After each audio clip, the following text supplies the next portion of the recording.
When the Bible was written and then rewritten and then edited and then re-edited and then translated from dead languages and then retranslated and then re-edited and then re-edited and then retranslated and then given to kings for them to take their favorite parts out. If you're getting your scholarship from comedians, don't be surprised that it's a joke. I understand this is a bit from a comedian, but it's shocking to me how many people think this is actually what happened. The real history actually shows the New Testament is quite reliable. The oldest complete copies of the New Testament we have are from the 4th century, which are preserved in Codex Sinaiticus, Codex Vaticanus, and other codexes from that time. If you compare that to other ancient works, the oldest manuscript of Herodotus is about 500 years from the original. The oldest copy of Suetonius is about 800 years from its original.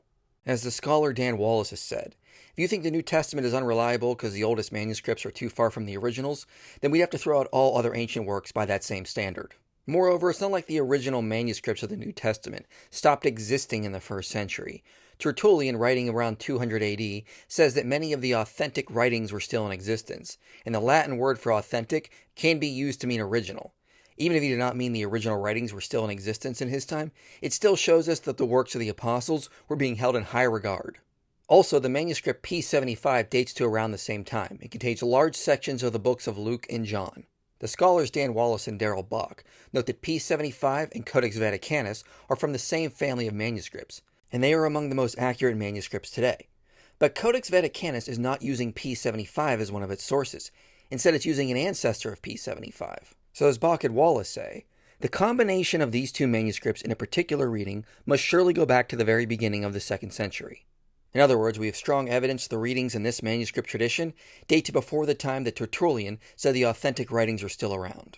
We have no evidence of massive corruption. We have no evidence that at one point a king or a pope would have had control of all the New Testament manuscripts and would have been able to change what he wanted. Now, it's true there are a lot of textual variants in the manuscript traditions, but Bach and Wallace note the overwhelming majority are just differences in spelling, differences that involve synonyms, or differences that come from late manuscripts and are not viable. Dan Wallace has also pointed out that textual criticism has shown that there is no evidence that any essential Christian doctrine has changed. In other words, all essential Christian doctrines likely go back to the 1st century and the apostles.